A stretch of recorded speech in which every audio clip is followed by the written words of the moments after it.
Treasure Island. Chapter 7. I Go to Bristol.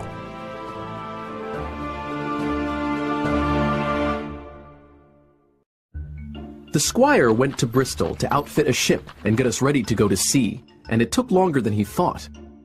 The doctor had to go to London to seek a physician to take over his practice. And I stayed at the squire's house with Tom Redruth, his loyal gamekeeper. I spent all of my time brooding over the map, and I was full of sea dreams and anticipations of strange islands. But I never imagined anything as strange and tragic as what our actual adventures would be. After I'd spent many weeks daydreaming by the fire, Tom came to me and said, "This letter arrived. It's addressed to Dr. Livesey, but says to be opened in his absence by Tom Redruth or young Hawkins. I can only read print, so you read it." I opened the letter and read aloud, Old Anchor Inn, Bristol, March 1st, 1746. Dear Livesey, I don't know whether you are at home or in London, so I'm sending this letter to both places. The ship is ready, and you won't believe how sweet she is. A child could sail her. Her name is Hispaniola, and my old friend Blandley purchased her for a trifle and worked hard to get her ready for us.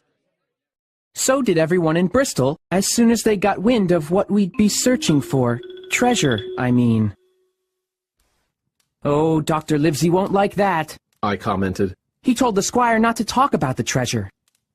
He can talk if he wants. He's the squire, Tom grumbled. I gave up any more attempts at commentary and continued to read. Finding a crew was difficult. I needed about 20 men, and I had a devil of a time finding even half a dozen. But then the most remarkable luck brought me the very man I required.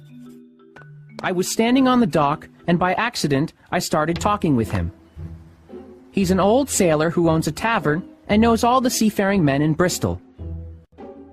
He told me he'd been ashore a long time and wanted a position as cook to get to sea again. He'd hobbled down there that morning, he said, just to breathe the salt air. I was touched, and out of pure pity, I hired him on the spot to be the ship's cook. He's called Long John Silver, and he lost a leg in the service of England, which I thought was a strong recommendation as to his character. He helped me find the crew, and we put together a company of the toughest old sailors imaginable. Not pretty to look at, but they have the most indomitable spirit. Long John even got rid of 2 of the men I'd already hired, after he showed me they wouldn't be suitable for an adventure of this importance. I'm eating like a bull and sleeping like a tree, yet I shall not enjoy a moment until we are underway. Seaward ho! Let young Hawkins stop to see his mother, with Tom Redruth, and then both should come to Bristol immediately. John Trelawney. Postscript. Blandley also found an admirable fellow to captain the ship. He's a bit businesslike and stiff, but in all other respects a treasure. And Long John Silver unearthed a very competent first mate, a man named Arrow. So things shall go very well on board the good ship Hispaniola. J.T. Hooray! I shouted, gleeful to be starting our adventure, even if I did have to travel with a grumpy old man like Tom Redruth. The next morning, we set out on foot for the Admiral Benbow, and I found Mother in good spirits. The squire arranged for repairs, some repainting and new furniture, said Mother. There's even a beautiful new armchair for me. He also hired a boy, so I won't need help while you're gone, she added. All I had thought of up until then had been the adventures in front of me. But meeting this boy who would be taking my place made me feel homesick already and a bit angry. You missed a spot, I said to him, pointing out a dirty area on the table he was cleaning.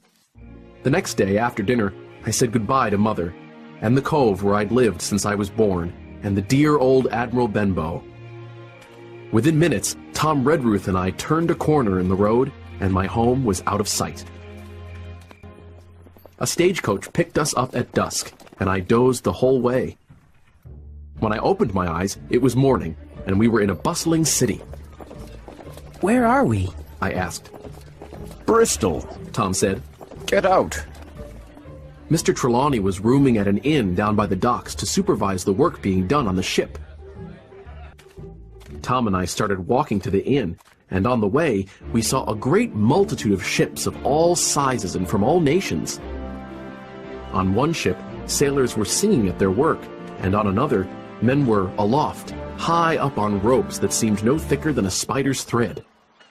I can't believe I'm going to sea, to an unknown island, on a ship with singing seamen, I said excitedly to Tom. Suddenly, we came to the inn and met Squire Trelawney, who was all dressed up like an admiral.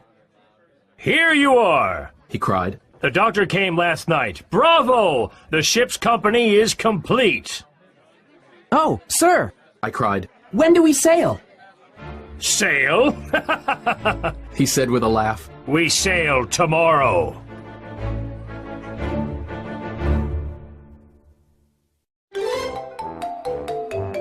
Little Fox.